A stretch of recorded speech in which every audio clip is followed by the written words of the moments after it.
research focuses on the impacts of rainforest fragmentation on biodiversity, and this is really important when deciding how to improve policies for conservation set-asides.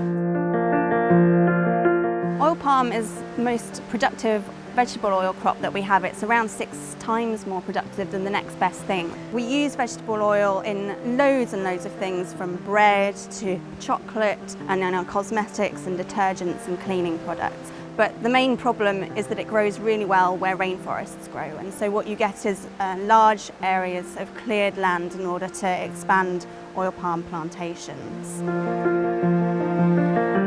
So at the moment, the sustainability standard requires that oil palm plantations set aside areas which are considered to be of high conservation values. But there aren't any size thresholds available. So what you find at the moment is many of the conservation set-asides are far too small to support biodiversity. What we found was that to support the full complement of biodiversity, you'd need hundreds of thousands of hectares. Now, this isn't really possible within the context of an oil palm plantation. But what we did find was that a few hundreds of hectares could support about 60 to 70% of the biodiversity that you'd expect to find.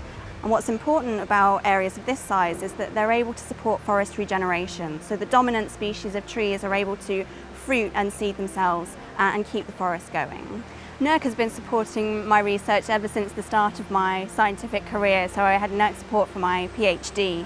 And since then, I've been lucky enough to get a NERC Knowledge Exchange Fellowship, and that's been really great because it's allowed me the time and the space to really create impact from that research. So I've been working with the oil palm industry to use the data and research to develop effective land planning and conservation policies to maximise the amount of biodiversity we can support in oil palm landscapes. The biggest impact that we've had so far is to work with the high carbon stock approach. Now, this was a toolkit spearheaded by Greenpeace, so I worked with stakeholders to use the research that we've been doing to create thresholds within this toolkit to go beyond certification to put no deforestation into practice in the oil palm industry. It's been signed up to by a number of the biggest oil palm growers globally and is now being applied across millions of hectares across the tropics.